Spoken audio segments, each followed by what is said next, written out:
Hola, buenas tardes a todos. Vamos a resolver el siguiente examen. Selectividad física de Canarias, examen de julio de 2019, opción A. Leemos el primer ejercicio. La Estación Espacial Tiangong 2, casi nada, Palacio Celestial, tiene una masa de 20.000 kilogramos. Si se pone en órbita a 400 kilómetros sobre el ecuador de la Tierra, calcule A. La velocidad y la aceleración orbital de la estación. Bueno, podríamos utilizar directamente esta ecuación, pero bueno, cuando tengo espacio y tiempo, me gusta deducirla. Lo único que tenemos que hacer es igualar la fuerza de atracción gravitatoria con la fuerza centrípeta. Ya he dicho varias veces que no es que haya dos fuerzas que valen lo mismo, hay una sola fuerza, que es la gravitatoria, y que hace las veces de fuerza centrípeta. Imaginaros que os preguntan, ¿qué futbolista creéis que es mejor, el 10 de Argentina o el 10 del Barcelona? Pues no es que haya dos futbolistas que tengamos que decidir si son iguales o no son iguales en su calidad, sino que hay un solo futbolista. Y aquí ocurre lo mismo, hay una sola fuerza. No estamos igualando fuerzas, hay una sola fuerza, que es la fuerza de atracción gravitatoria y que hace de fuerza centrípeta. Bien, ponemos sus valores, despejamos V y obtenemos la ecuación que todos conocéis. Sustituimos, calculamos y nos da un valor de 7.661,3 metros por segundo. Este satélite va a llevar una velocidad constante. Podría decir alguien que no tiene aceleración. Bueno, no tiene aceleración tangencial, pero sí tendrá aceleración centrípeta, puesto que está girando el satélite. Sabéis que la aceleración centrípeta es v cuadrado partido r, lo conocemos todo y tenemos un valor de 8,69 metros segundo cuadrado. Y ahora nos piden también en el apartado B que calculemos el número de vueltas que da la estación alrededor de la Tierra en 24 horas. Como la velocidad es constante, ya que la órbita es circular, podemos calcular el espacio que recorre en 24 horas. Velocidad, que la sabemos, por el tiempo, 24 horas en segundos, claro. Y nos da un valor de 6,63 por 10 elevado a 8 metros. Dividimos por la longitud de una circunferencia, de una órbita, y nos dará el número de vueltas, 15,59. Yo siempre cuando estoy resolviendo problemas, y se lo recomiendo a los alumnos, es que estéis siempre pensando que los resultados tienen que ser razonables. Si aquí os salen 2 vueltas, 5 vueltas, 18 vueltas, 35 vueltas, bueno, parecen resultados razonables. Si os salen 1.500 millones de vueltas, evidentemente no está bien y hay que repasar los cálculos. Apartado C. La energía necesaria para trasladar la estación desde la órbita de 400 kilómetros a una órbita geoestacionaria. Bueno, lo primero que tenemos que hacer es calcular el radio de la órbita geoestacionaria. Supongo que también conocéis esta ecuación, aunque quizá de otra forma. Me parece que es t cuadrado igual a 4pi cuadrado r cubo partido gm. Algo así creo que es. Pero bueno, la cuestión es despejar la r. También la podemos deducir a partir de aquí, como antes. Lo conocemos todo, calculamos y tenemos un valor de 4,22 por 10 elevado a 7 metros. ¿Y ahora qué vamos a hacer? Igualar la energía mecánica que tiene el satélite en la órbita que está a 400 kilómetros de altura, le sumamos la energía que nosotros le comunicamos y será igual a la energía que tiene en la órbita geoestacionaria. Y aquí tenemos que despejar la energía que suministramos. Bien, recordar que la expresión que nos da la energía mecánica de un satélite en una órbita es menos gmm partido 2r. Puesto R sub 1 y R sub 2 para diferenciar los dos radios de la primera órbita y de la segunda órbita. Si no acordáis de esta ecuación, podéis deducirla. La energía mecánica es la suma de la energía potencial más la energía cinética. La energía potencial es menos gmm partido r y la energía cinética sería un medio de mv cuadrado. Sustituir v por esta expresión y os sale esta de aquí. ¿De acuerdo? Bueno, de aquí despejamos la e, sacamos factor común, sustituimos, calculamos y obtenemos un valor de 4,94 por 10 elevado a 11 julio. Siempre en estos problemas la energía que sale es un mogollón. ¿De acuerdo? Una energía bastante alta. Bueno, vamos a pasar a hacer el segundo ejercicio.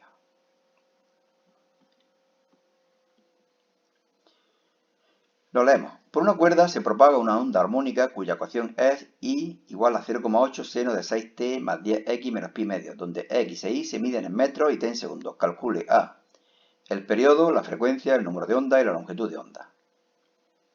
Bueno, ¿qué podemos hacer en principio? Comparamos la ecuación que nos dan con la ecuación general de una onda. A seno de omega t más kx más phi.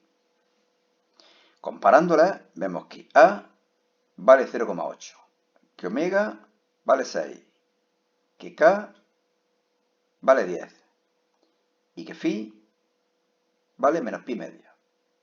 Todo ello en sus unidades correspondientes como aquí tenéis. Bueno, cosas que nos piden.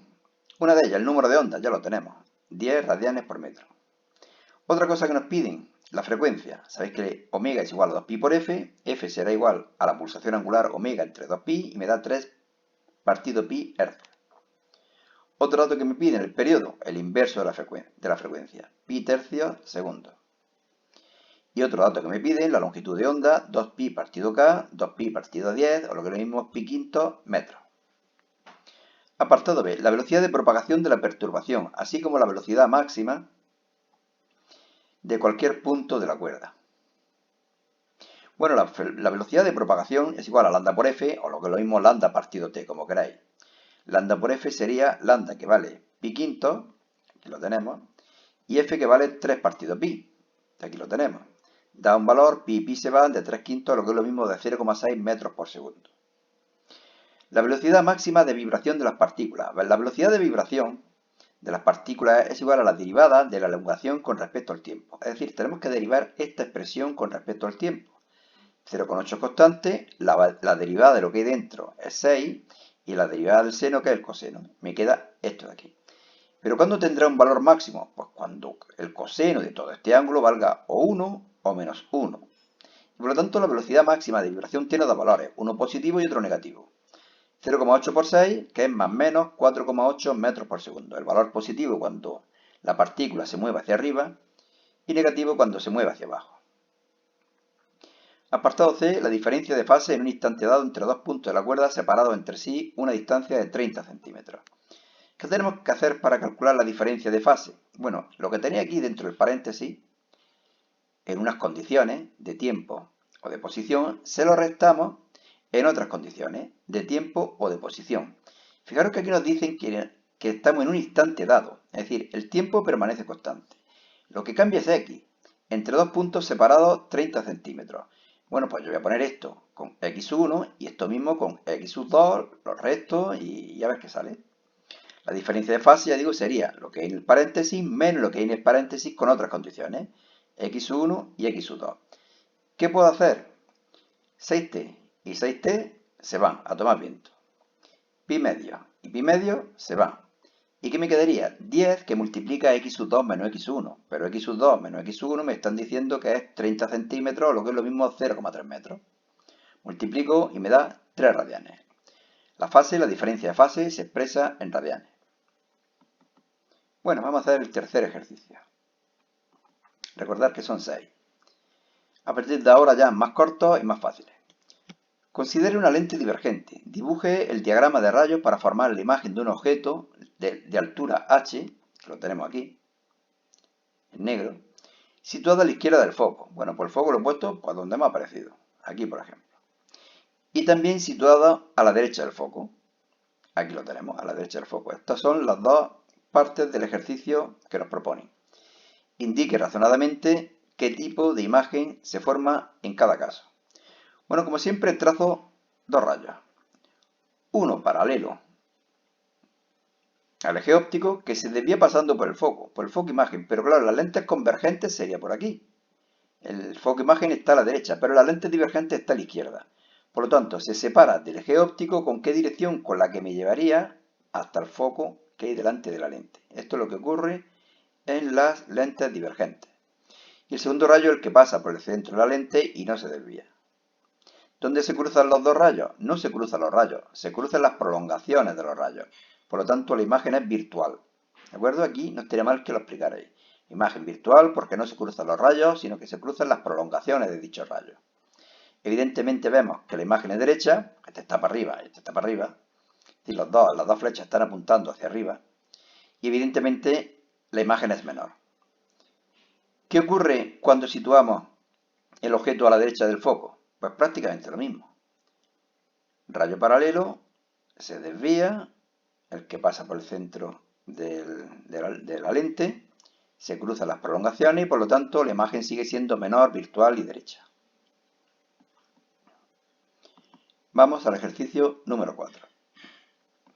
Bueno, aquí he puesto un pequeño esquema para recordaros cómo se utiliza la regla de la mano izquierda. VBF, corazón, índice, pulgar. Mano izquierda, no mano derecha, como he tenido más de un alumno, y entonces claro lo liaba. Y además, la regla de la mano izquierda sirve para las cargas positivas. Si fuera la carga negativa, el sentido que os dé tenéis que cambiarlo. ¿De acuerdo? Bueno, me dice, en una región del espacio existe un campo magnético uniforme de menos 4 por 10 elevado a 3 I. Como es negativo, lo pongo en el sentido negativo del eje X. Este sería B. Calcule la fuerza magnética que actúa sobre una partícula de carga 2 por 10 elevado a menos 6 positiva, por lo tanto podemos aplicar esta ecuación, esta regla, que pasa por un punto P de dicha región, según el vector de velocidad en P sea V1 igual a 4 por 10 elevado a 4 K o V2, que ya lo veremos. Aquí lo importante por ahora no es el valor, es el signo, es positivo. Y por lo tanto, la velocidad V1 va para arriba.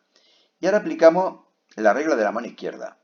Muchas veces cuesta trabajo ponerse, pero bueno, no demasiado, ¿no? Dedo corazón hacia arriba, dedo índice hacia la izquierda, y fijaros que me queda el dedo pulgar, el de la fuerza, hacia afuera. Este de aquí. ¿Qué tenemos que hacer ahora? Calcular el módulo de la fuerza. El módulo de la fuerza es igual a QVB seno de alfa. Lo conozco todo, el valor absoluto de la carga 2 por 10 elevado a menos 6, velocidad 4 por 10 elevado a 4, campo magnético 4 por 10 elevado a menos 3 y seno de 90. El ángulo alfa es el que forman la velocidad y el campo magnético. Velocidad y campo magnético 90 grados. Este sería el valor absoluto, o mejor dicho, el módulo de la fuerza. Pero ahora tenemos que fijarnos hacia dónde va. Y va en el sentido negativo del eje Y. Por lo tanto, en la fuerza como vector le pongo un signo negativo y el vector unitario J, puesto que la fuerza está en la dirección del eje Y. Y la unidad es Newton.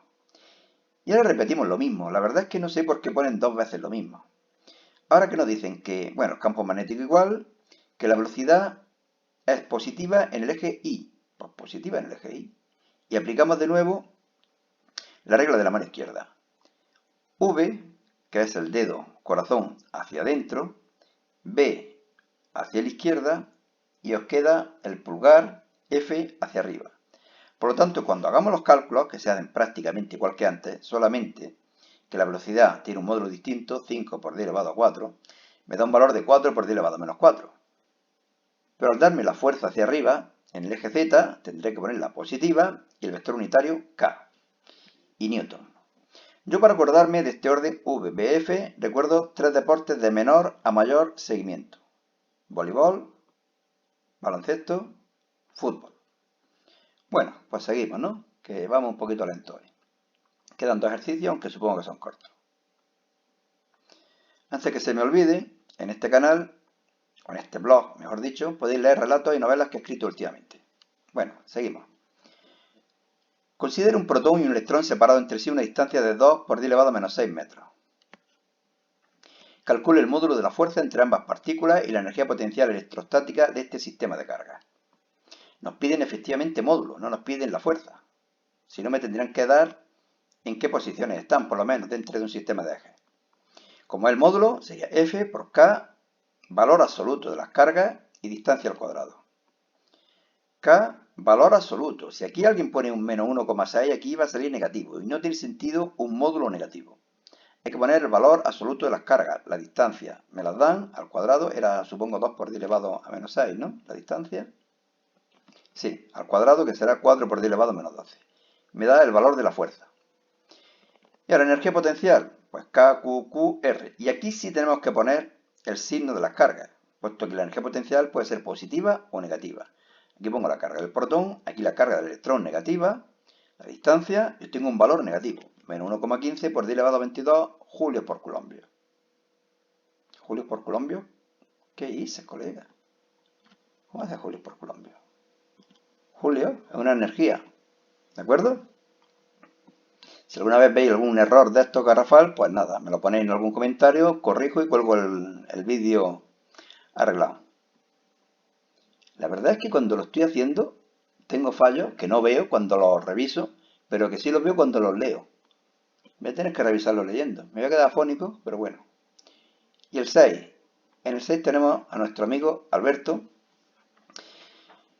Lo leemos. Defina brevemente número atómico, número másico, defecto de masa y energía de enlace. Bueno, las dos primeras definiciones son, yo creo que de segundo de la ESO.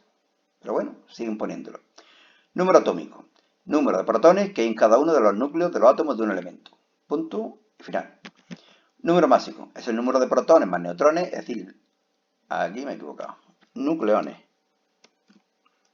Vamos a arreglarlo también.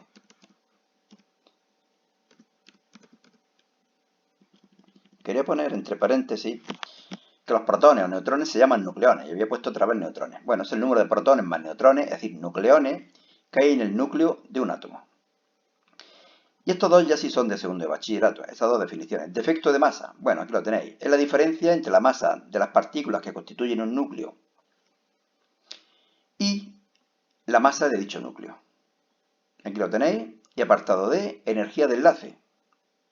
Bueno, pues la energía de enlace es calcular la energía que se desprende por esa disminución de masa que se ha producido. Se utiliza la ecuación de Einstein y siempre tiene un valor negativo, ¿de acuerdo? Siempre se produce una disminución de masa y por lo tanto siempre se desprendería energía. Podemos tomarlo en valor absoluto, evidentemente si queremos, pero que sepáis que siempre se desprende energía. Bueno, aquí tenemos a Albertillo que va a la playa. Y nada más, ya está con esto hecho el examen. Vamos a ponerlo en su sitio y aquí para abajo, porque luego vamos a grabar la opción B, ¿de acuerdo? Pues nada más, hasta luego Lucas, pasarlo bien y cuidado con el bicho.